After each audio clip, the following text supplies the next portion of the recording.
Hey newbies, welcome back to my channel. ನಿಮಗೆ ನನ್ನ ಎಲ್ಲ ವೀಡಿಯೋಸ್ ಇಷ್ಟ ಆಗ್ತಾ ಇದೆ, ಆ ವಿಡಿಯೋಸಿಂದ ನೀವು ಕಲಿತಾ ಇದ್ದೀರಾ ಅಂತ ಅನ್ಕೊಂಡಿದ್ದೀನಿ. ಕ್ವೆಶನ್ನ ಸಾಲ್ವ್ ಮಾಡೋಣ. ಈಗ ಸಾಲ್ವ್ ಮಾಡ್ತಾ ಇರೋವಂಥ ಕ್ವೆಶನ್ನು ಟೈಮ್, ಸ್ಪೀಡ್ ಆ್ಯಂಡ್ ಡಿಸ್ಟೆನ್ಸಿಂದ ಆಗಿದೆ. Okay, a person crosses a 600 meter long street in what is the speed in kilometer per hour. ಒಬ್ಬ ವ್ಯಕ್ತಿ 600 ಮೀಟರ್ ಉದ್ದದ ರಸ್ತೆಯನ್ನು 5 ನಿಮಿಷಗಳಲ್ಲಿ ದಾಟುತ್ತಾನೆ. ಅವನ ವೇಗ ಪ್ರತಿ ಗಂಟೆಗೆ ಎಷ್ಟು ಕಿಲೋಮೀಟರ್ ಆಗಿರುತ್ತದೆ? ನೋಡಿ, ಡಿಸ್ಟೆನ್ಸನ್ನು ಮೀಟರಲ್ಲಿ ಕೊಟ್ಟಿದ್ದಾರೆ. ಓಕೆನಾ? ಟೈಮನ್ನು ಮಿನಿಟ್ಸಲ್ಲಿ ಕೊಟ್ಟಿದ್ದಾರೆ.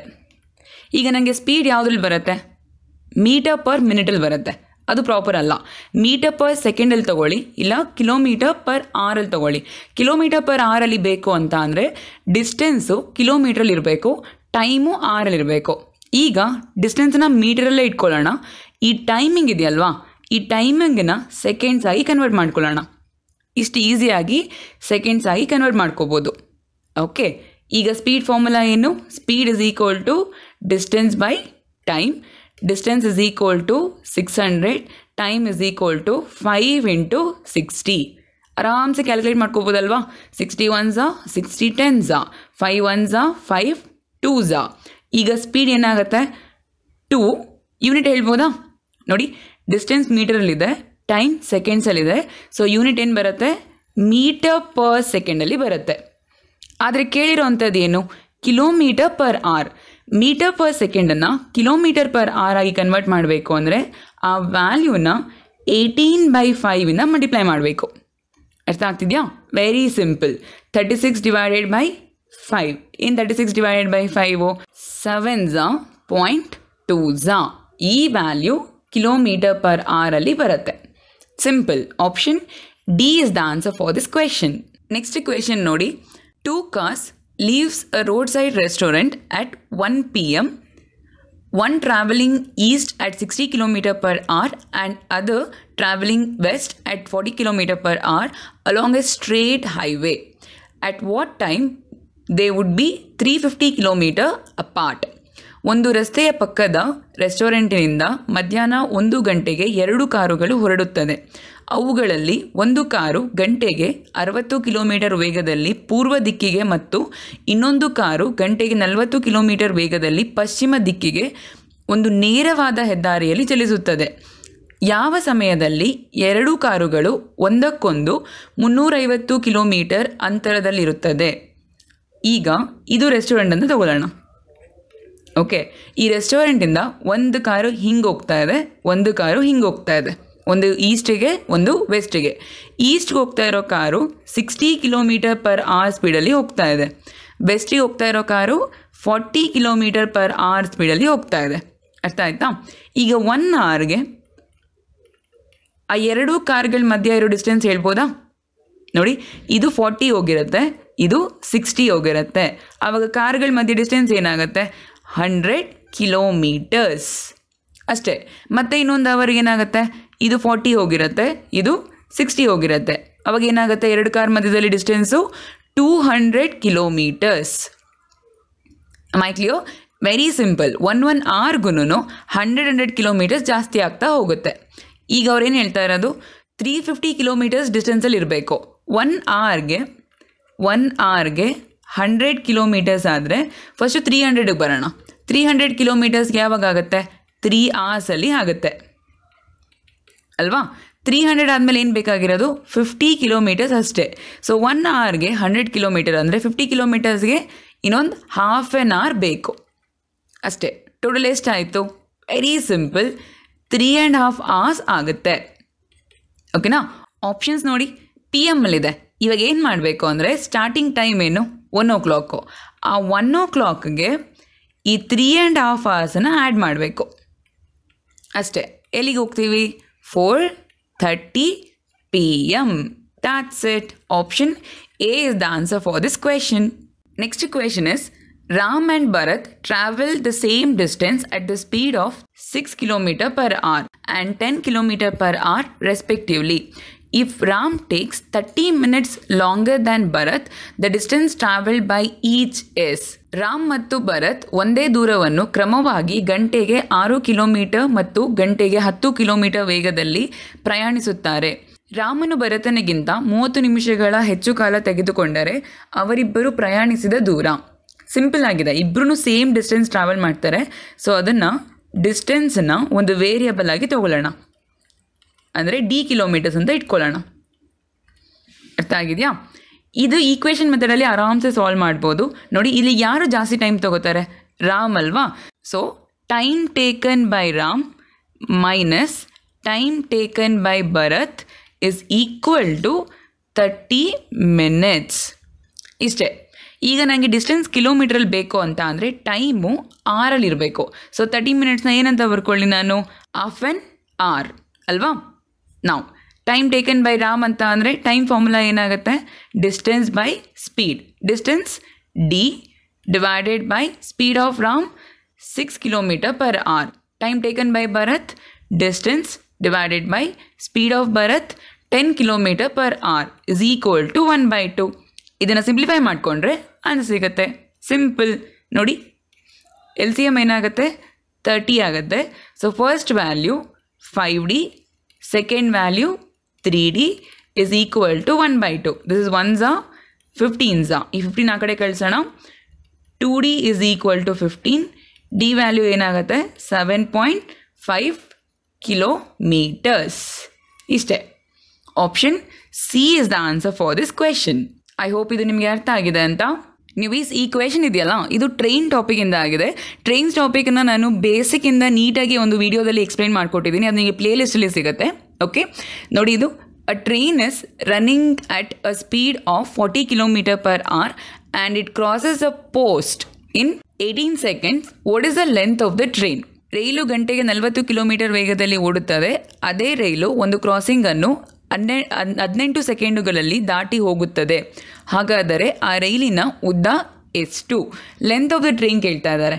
ನೀವು ಆ ವಿಡಿಯೋನ ಫಸ್ಟು ನೋಡಿ, ಆಮೇಲೆ ಈ ವಿಡಿಯೋನ ವಾಚ್ ಮಾಡಿದ್ರೆ ಈ ಕ್ವೆಶನನ್ನು ನೀವು ಆರಾಮ್ಸೆ ಸಾಲ್ವ್ ಮಾಡ್ತೀರಾ. ನೋಡಿ, ಇದಕ್ಕೆ formula time taken by the train to cross the post is equal to length of the train divided by speed of the train. ಇಷ್ಟೇ. ಈ ಫಾರ್ಮುಲಾಗೆ ಏನು ರೀಸನ್ ಅನ್ನೋದನ್ನು ನಾನು ಆ ವಿಡಿಯೋದಲ್ಲಿ ಎಕ್ಸ್ಪ್ಲೈನ್ ಮಾಡಿದ್ದೀನಿ. ನಿಮಗೆ ಪ್ಲೇ ಲಿಸ್ಟಲ್ಲಿ ಸಿಗುತ್ತೆ. ಓಕೆ, ಏನು ಹೇಳ್ತಾ ಇದ್ದಾರೆ? 18 ಸೆಕೆಂಡ್ಸ್ನ ತಗೋತಾ ಇದೆ. ಲೆಂತ್ ಆಫ್ ದ ಟ್ರೈನ್ ಗೊತ್ತಿಲ್ಲ. Speed of the train 40 kilometre per hour. Okay, ನಮಗೆ ಇಲ್ಲಿ ಮೀಟರ್ಸಲ್ಲಿ ಬೇಕಾಗಿರೋದ್ರಿಂದ ಈ ಸ್ಪೀಡನ್ನು ಮೀಟರ್ ಪರ್ ಸೆಕೆಂಡ್ ಆಗಿ ಕನ್ವರ್ಟ್ ಮಾಡ್ಕೊಳ್ಳೋಣ. ಹೇಗೆ? Just you have to multiply that number with 5/18.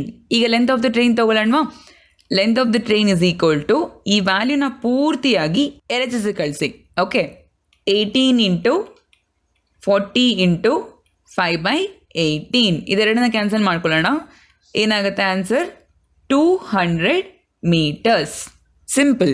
Option C is the answer for this question. ನೀವು ಈ ಕ್ವೆಶನು ಕೂಡ ಟ್ರೈನ್ಸ್ ಟಾಪಿಕಿಂದನೇ ಇದೆ. A train 180 meter long is moving at 90 kilometer per hour.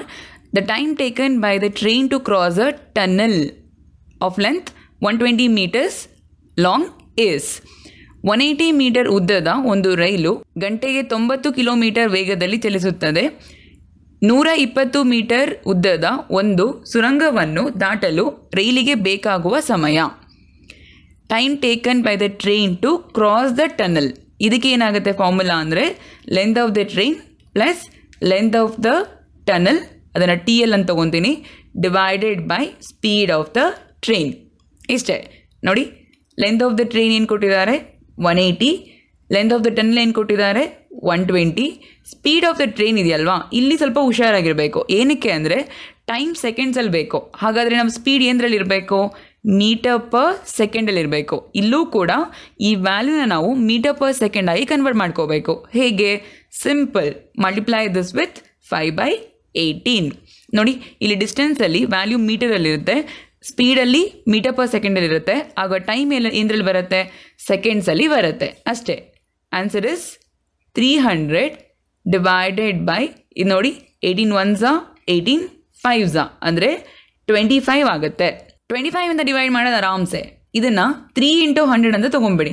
Divided by 25. 25 1s 25, 4s answer ಏನಾಗುತ್ತೆ 12 seconds. Option B is the answer for this question. ಇದ್ರದ್ದು ನಾನು ಬೇಸಿಕನ್ನು proper ಆಗಿ in depth ಆ ವಿಡಿಯೋದಲ್ಲಿ ಎಕ್ಸ್ಪ್ಲೈನ್ ಮಾಡಿದ್ದೀನಿ. ಆ ವಿಡಿಯೋ ನಿಮಗೆ ಪ್ಲೇ ಲಿಸ್ಟಲ್ಲಿ ಸಿಗುತ್ತೆ, ಇಲ್ಲಾಂದರೆ ಈ ವಿಡಿಯೋಸ್ ಕೊನೆಯಲ್ಲಿ ಆ ವಿಡಿಯೋನ ಕೊಟ್ಟಿರ್ತೀನಿ, you can watch the video. Okay, ಅದೇ ಥರ ಇನ್ನೊಂದು ಕ್ವೆಶನ್ ಇದೆ ನೋಡಿ ಇಲ್ಲಿ. Find the length of the bridge in which a train 140 metre long travelling at 54 kilometre per hour can cross in 30 seconds. Length of the ಬ್ರಿಡ್ಜ್ನ ಕೇಳ್ತಾ ಇದ್ದಾರೆ. ಅಲ್ಲಿ ಟನಲ್ ಇತ್ತಲ್ವಾ, ಅದೇ ಥರ ಇಲ್ಲಿ ಬ್ರಿಡ್ಜ್ ಇದೆ ಅಷ್ಟೇ. ಒಂದು ರೈಲು 140 ಮೀಟರ್ ಉದ್ದವಾಗಿದ್ದು 54 ಕಿಲೋಮೀಟರ್ ಪರ್ ಅವರ್ ವೇಗದಲ್ಲಿರುವಾಗ 30 ಸೆಕೆಂಡಿನಲ್ಲಿ ಸೇತುವೆಯನ್ನು ದಾಟುತ್ತದೆ. ಆ ಸೇತುವೆಯ ಉದ್ದ.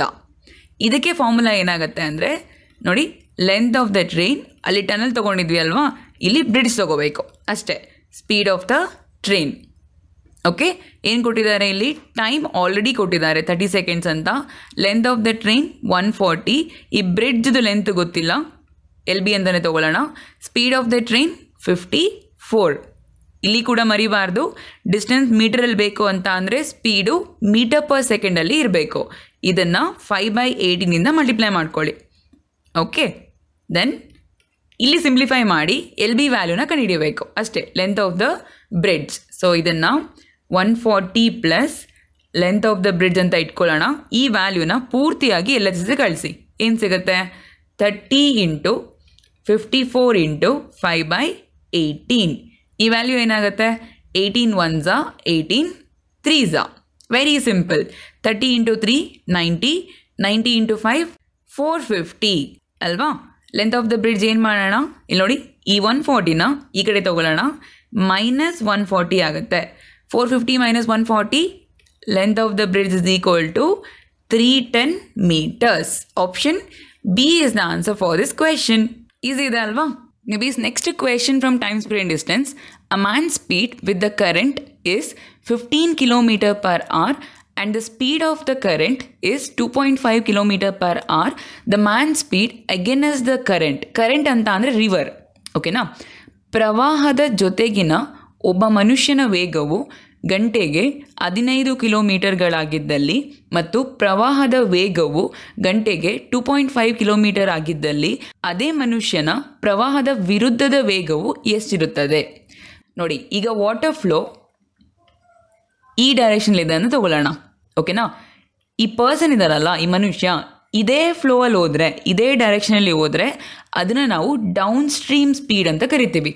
ಒಂದೇ ಡೈರೆಕ್ಷನ್ ಇದ್ದಾಗ ರಿವರ್ ಯಾವ ಕಡೆ ಹೋಗ್ತಿದೆಯೋ ಅದೇ ಕಡೆಗೆ ಮನುಷ್ಯನು ಸ್ವಿಮ್ ಮಾಡ್ತಾ ಇದ್ದಾನೆ ಅಂತ ಅಂದರೆ ಅದನ್ನು ಡೌನ್ ಸ್ಟ್ರೀಮ್ ಸ್ಪೀಡ್ ಅಂತ ಕರಿತೀವಿ. ಅಕಸ್ಮಾತು ಅವನು ಉಲ್ಟಾ ಬರ್ತಾ ಇದ್ದಾನೆ, ರಿವರ್ ಹಿಂಗೆ ಹೋಗ್ತಾ ಇದೆ, ಅವನು ಹಿಂಗೆ ಬರ್ತಾ ಇದ್ದಾನೆ, ಆಪೋಸಿಟ್ ಡೈರೆಕ್ಷನಲ್ಲಿ ಬರ್ತಾ ಇದ್ದಾನೆ, ಅದನ್ನು ನಾವು ಅಪ್ ಸ್ಟ್ರೀಮ್ ಸ್ಪೀಡ್ ಅಂತ ಕರಿತೀವಿ. ನೋಡಿ, ಪ್ರವಾಹದ ಜೊತೆಗಿನ ಅದನ್ನು ಡೌನ್ ಸ್ಟ್ರೀಮ್ ಸ್ಪೀಡ್, ಪ್ರವಾಹದ ವಿರುದ್ಧದ ಅಂದರೆ ಅಪ್ ಸ್ಟ್ರೀಮ್ ಸ್ಪೀಡ್. ಅರ್ಥ ಆಗ್ತಿದೆಯಾ? ಇಲ್ಲಿ ನೋಡಿ, ಸ್ಪೀಡ್ ಆಫ್ ದ ಕರೆಂಟ್ ಅಂದರೆ ಆ ರಿವರ್ದಿದೆಯಲ್ವಾ, ಆ ಪ್ರವಾಹದ್ದು ಸ್ಪೀಡು 2.5 km per hour ಅಂತ ಕೊಟ್ಟಿದ್ದಾರೆ. ಓಕೆ, ಇದಿದೆ ಅಲ್ವಾ, the man speed with the current ಅಂದರೆ ಜೊತೆಗೆ ಹೋಗ್ತಾ ಇರೋದು, ಅದೇ down stream speed. Okay, 15 km per hour. ಈಗ ಕೇಳ್ತಾ ಇರೋದು ಅಪ್ ಸ್ಟ್ರೀಮ್ ಸ್ಪೀಡ್, ಪ್ರವಾಹದ ವಿರುದ್ಧದ ಅಂದರೆ ಅಪ್ ಸ್ಟ್ರೀಮ್ ಸ್ಪೀಡ್ ಏನು ಅಂತ. ವೆರಿ ಸಿಂಪಲ್ ಒಂದು ಫಾರ್ಮುಲಾ ಇದೆ ನೋಡಿ. ರಿವರ್ಸ್ ಸ್ಪೀಡ್ ಬೇಕು ಅಂತ ಅಂದರೆ, ಆ ಪ್ರವಾಹದ್ದು ಸ್ಪೀಡ್ ಬೇಕು ಅಂತ ಅಂದರೆ ಇವೆರಡ್ರದ್ದು ಡಿಫ್ರೆನ್ಸ್ ತೊಗೊಂಡು ಡಿವೈಡೆಡ್ ಬೈ 2 ಮಾಡಬೇಕು. ಇದೇ ಕ್ವೆಶನಲ್ಲಿ ರಿವರ್ಸ್ ಸ್ಪೀಡ್ ಬದಲು, ಆ ಕರೆಂಟ್ ಸ್ಪೀಡ್ ಬದಲು ಆ ಮನುಷ್ಯನ ಸ್ಪೀಡ್ ಕೊಟ್ಬಿಟ್ಟಿದ್ರೆ, ಆ ಮನುಷ್ಯನ ಸ್ಪೀಡ್ ಕೊಟ್ಟಿದ್ದರೆ ಇದೇ ಫಾರ್ಮುಲಾನ ಈ ಥರ ತೊಗೋಬೇಕು. ನೋಡಿ, ಇಲ್ಲಿ ಮೈನಸ್ ತೊಗೊಂಡಿದ್ದೇನಲ್ಲ, ಆ ಜಾಗದಲ್ಲಿ ಪ್ಲಸ್ ತೊಗೋಬೇಕು ಅಷ್ಟೇ. ಓಕೆನಾ? ದೆನ್ ಇಲ್ಲಿ ಆರಾಮ್ಸೆ ಆರ್ ವ್ಯಾಲ್ಯೂ ಕೊಟ್ಟಿದ್ದಾರೆ, 2.5. ಡೌನ್ ಸ್ಟ್ರೀಮ್ ಗೊತ್ತಿದೆ 15. ಅಪ್ ಸ್ಟ್ರೀಮೇ ಅವ್ರು ಕೇಳ್ತಾ ಇರೋದು, ಅದನ್ನು ಹಾಗೆ ಇಟ್ಕೊಳ್ಳೋಣ, ಡಿವೈಡೆಡ್ ಬೈ 2. ಇದನ್ನು ಸಿಂಪ್ಲಿಫೈ ಮಾಡಿಕೊಂಡ್ರೆ ಆನ್ಸರ್ ಸಿಗುತ್ತೆ. ಸಿಂಪಲ್. ಈ 2ನ ಇಲ್ಲಿ ಕಳಿಸೋಣ, 2.5 × 2 ಅಂತ ಅಂದರೆ 5 ಆಗುತ್ತೆ, equals to 15 minus upstream. Upstream speed ಏನಾಗುತ್ತೆ? ಇದು ಈ ಕಡೆ ಹೋಗುತ್ತೆ, ಇದು ಈ ಕಡೆ ಬರುತ್ತೆ. 15 - 5 10 km/h. Simple. Option B is the answer for this question. ಈ ಫಾರ್ಮುಲಾ ನೆನಪಿದ್ರೆ ವಿತಿನ್ 15 ಸೆಕೆಂಡ್ಸಲ್ಲಿ ಆನ್ಸರ್ ಮಾಡ್ಬೋದು ಅಲ್ವಾ. ನೆನ್ಪಿಟ್ಕೊಳ್ಳಿ, ರಿವರ್ಸ್ ಸ್ಪೀಡ್ ಕೊಟ್ಟಿರೋದ್ರಿಂದ ನಾನು ಇದನ್ನು ತೊಗೊಂಡಿದ್ದೀನಿ. ಅದೇ ಮನುಷ್ಯನ ಸ್ಪೀಡ್ ಕೊಟ್ಟಿದ್ದು ಅಥವಾ ಬೋಟ್ ಸ್ಪೀಡು, ಇಲ್ಲಿ ಮನುಷ್ಯ ಕೊಟ್ಟಿದ್ದಾನೆ, ಒಂದೊಂದ್ಸಲ ಬೋಟು ಕೊಡ್ತಾರೆ, ಆ ಥರ ಕೊಟ್ಟಾಗ ನೀವು ಈ ಫಾರ್ಮುಲಾನ ಯೂಸ್ ಮಾಡಬೇಕು. ಓಕೆ, ಇವಿ ನೆಕ್ಸ್ಟ್ ಕ್ವೆಶನ್ ಟೈಮ್ ಆ್ಯಂಡ್ ವರ್ಕಲ್ಲಿ ಬರುವಂಥ ಚೈನ್ ರೂಲಿಂದ ಆಗಿದೆ. ಇದ್ರ ಮೇಲೆ ನಾನು ಆಲ್ರೆಡಿ ಇನ್ ಡೆಪ್ತ್ ವೀಡಿಯೋಸ್ ಮಾಡಿದ್ದೀನಿ, 3 ವೀಡಿಯೋಸ್. ಈ ಚಾನಲಿನ ಫಸ್ಟ್ 3 ವೀಡಿಯೋಸ್ ಇದೇ ಟಾಪಿಕಿಂದ ಆಗಿದೆ. ಓಕೆ ನೋಡಿ, 25 men complete a piece of work in 30 days, working 12 hours a day. In how many days 60 men complete the work, working 10 hours a day? 45 ಜನ ಗಂಡಸರು ಪ್ರತಿದಿನ 12 ಗಂಟೆಗಳ ಕಾಲ ಕೆಲಸ ಮಾಡಿ ಒಂದು ಕೆಲಸವನ್ನು 30 ದಿನಗಳಲ್ಲಿ ಮುಕ್ತಾಯ ಮಾಡುತ್ತಾರೆ. 60 ಜನ ಗಂಡಸರು ಪ್ರತಿದಿನ 10 ಗಂಟೆಗಳ ಕಾಲ ಕೆಲಸ ಮಾಡಿದರೆ ಅದೇ ಕೆಲಸವನ್ನು ಎಷ್ಟು ದಿನದಲ್ಲಿ ಮುಕ್ತಾಯ ಮಾಡುತ್ತಾರೆ? ಐ ಹೋಪ್ ನೀವು ಆ ವಿಡಿಯೋಸ್ನ ನೋಡಿದ್ದೀರಾ ಅಂತ. ಫಾರ್ಮುಲಾ ಏನು? M1 into D1 into H1 divided by W1 is equal to M2 into D2 into H2 divided by W2. Work same ಇದೆ ಅಲ್ವಾ? ಸೊ ಇದನ್ನು ಕ್ಯಾನ್ಸಲ್ ಮಾಡ್ಕೊಳ್ಳೋಣ, ಬೇಡ. ಇದು M1 ಏನು ಕೊಟ್ಟಿದ್ದಾರೆ? M1 ಎಷ್ಟು ಜನ ಇದ್ದಾರೆ? 45 ಮೆಂಬರ್ಸ್. ಎಷ್ಟು ದಿನಗಳ ಕಾಲ ತಗೋತಾ ಇದ್ದಾರೆ? 30 ಡೇಸ್. H1 ಅಂತ ಅಂದರೆ ಎಷ್ಟು ಅವರ್ಸ್ ಎವ್ರಿ ಡೇ, ಅಂದರೆ 12 ಅವರ್ಸ್ ಎವ್ರಿ ಡೇ. ನೆಕ್ಸ್ಟಿಗೆ ಬರೋಣ. M2 ಏನು ಕೊಟ್ಟಿದ್ದಾರೆ? 60 members. D2 is a question mark, D2 ಗೊತ್ತಿಲ್ಲ. ಓಕೆನಾ? H2 ಏನು ಕೊಟ್ಟಿದ್ದಾರೆ? 10 ಅವರ್ಸ್ ಎ ಡೇ, ಪ್ರತಿದಿನ 10 ಗಂಟೆಗಳ ಕಾಲ. ಓಕೆ, ಇಲ್ಲಿ ಸಬ್ಸ್ಟಿಟ್ಯೂಟ್ ಮಾಡಿ ಆನ್ಸರ್ ತಗೊಳ್ಳಿ. Simple. 45 into 30 into 12 is equal to 60 into X into 10. That's it. ಈ ಎಕ್ಸ್ ಇದೆಯಲ್ಲ ವೇರಿಯಬಲ್ಲು, ಇದನ್ನು ಕಂಡುಹಿಡಿದ್ರೆ ಆನ್ಸರ್ ಸಿಗುತ್ತೆ. ಐ ಹೋಪ್ ಇದು ನಿಮಗೆ ಅರ್ಥ ಆಗಿದೆ ಅಂತ. ನೋಡಿ, ಇದು 15 4s 15 3s 4 1s 4 3s. So ಇದನ್ನು ಕ್ಯಾನ್ಸಲ್ ಮಾಡ್ಕೊಳ್ಳೋಣ. ಏನು ಸಿಗುತ್ತೆ answer? 3 into 3 into 3, X value 27 days. That's it. I hope ಇದು ಅರ್ಥ ಆಗಿದೆ ಅಂತ. Option A is the answer for this question. ಈ ಫಾರ್ಮುಲಾ ಎಲ್ಲ ಹೇಗೆ ಬಂತು ಅದನ್ನೆಲ್ಲ ಪೂರ್ತಿ ಆ ವೀಡಿಯೋಸಲ್ಲಿ ಎಕ್ಸ್ಪ್ಲೈನ್ ಮಾಡಿದ್ದೀನಿ. ನಿಮಗೆ ಅದು ಪ್ಲೇ ಲಿಸ್ಟಲ್ಲಿ ಸಿಗುತ್ತೆ. ಓಕೆ, ಚೈನ್ ರೂಲ್ ಅಂತ ನೀವು ಪ್ಲೇ ಲಿಸ್ಟ್ನ ಚೆಕ್ ಮಾಡಿದ್ರೆ ನಿಮಗೆ ಸಿಗುತ್ತೆ ಅಲ್ಲಿ. ನೀವು ಈ ನೆಕ್ಸ್ಟ್ ಕ್ವೆಶನ್ ಕೂಡ ಚೈನ್ ರೂಲಿಂದನೇ ಇದೆ. ನೋಡಿ, ಇನ್ ಅ dairy farm 40 cows eat 40 bags of husk in 40 days. In how many days 1 cow will eat 1 bag of husk? ಒಂದು ಡೈರಿ ಫಾರ್ಮಿನಲ್ಲಿರುವ 40 ಹಸುಗಳು 40 ದಿನಗಳಲ್ಲಿ 40 ಚೀಲ ಹುಲ್ಲನ್ನು ತಿನ್ನುತ್ತದೆ. ಹೀಗಿದ್ದಲ್ಲಿ ಒಂದು ಹಸು ಎಷ್ಟು ದಿನಗಳಲ್ಲಿ 1 ಚೀಲ ಹುಲ್ಲನ್ನು ತಿನ್ನುತ್ತದೆ? ಇದಕ್ಕೂ ಅದೇ ಫಾರ್ಮುಲಾ ತಗೊಳ್ಳೋಣ. M1 into D1 into H1 divided by W1 is equal to M2 into D2 into H2 divided by W2. ಇಲ್ಲಿ H1 H2 ಅವಶ್ಯಕತೆ ಇಲ್ಲ, ಅವರಲ್ಲಿ ಆರ್ಸ್ ಮೆನ್ಷನ್ ಮಾಡಿದಾರಾ? ಇಲ್ಲ. ಹಂಗಾದರೆ H1 H2 ರಿಮೂವ್ ಮಾಡಬೇಡ. ಪ್ರೀವಿಯಸ್ಲಿ W1 W2 ರಿಮೂವ್ ಮಾಡ್ಕೊಂಡ್ವಿ ಅಲ್ವಾ, ಯಾಕಂದರೆ ವರ್ಕ್ ಸೇಮ್ ಇತ್ತು. ಇಲ್ಲಿ ಅವರ್ಸ್ ಮೆನ್ಷನ್ ಆಗಿಲ್ಲ, ಸೊ H1 H2ನ ರಿಮೂವ್ ಮಾಡಿಬಿಡಿ. M1 ವ್ಯಾಲ್ಯೂ ಏನು ಕೊಟ್ಟಿದ್ದಾರೆ? M1 value 40 cows, D1 value 40 days, W1 value 40 bags ಅಲ್ವಾ. M2 ಏನು ತಗೊಳ್ಳೋಣ? ಒಂದೇ ಒಂದು ಹಸು, 1 cow ಅಲ್ವಾ. Next D2 is the question mark ಅಲ್ವಾ. How many days? D2 is the question mark. Then work 2 ಏನಿದೆ? ಒಂದೇ ಒಂದು ಬ್ಯಾಗ್ ತಿನ್ನಬೇಕು. ಅರ್ಥ ಆಗ್ತಿದೆಯಾ? ಇದನ್ನು ಸಿಂಪ್ಲಿಫೈ ಮಾಡಿ ಆನ್ಸರ್ ತಗೊಳ್ಳಿ ಅಷ್ಟೇ. 40 into 40 divided by 40 is equal to 1 into X divided by 1. 40 40 cancel ಆಗುತ್ತೆ. ಎಕ್ಸ್ ವ್ಯಾಲ್ಯೂ ಏನಾಗುತ್ತೆ? 40 ಡೇಸ್. ಮೀನಿಂಗ್ ಏನು? ಒಂದು ಹಸುಗೆ 1 ಬ್ಯಾಗ್ ಹುಲ್ಲು ತಿನ್ನೋಕ್ಕೆ 40 ದಿನಗಳು ಬೇಕು. 40 is the answer for this question. Easy ಇದೆ ಅಲ್ವಾ? ನೆಕ್ಸ್ಟ್ ಕ್ವೆಶನ್ ಟೈಮ್ ಆ್ಯಂಡ್ ವರ್ಕಿಂದ ಇದೆ. ಇದನ್ನು ಇಂಡಿವಿಜುವಲ್ ವರ್ಕ್ ಅಂತ ಕರಿತೀವಿ. ಓಕೆನಾ?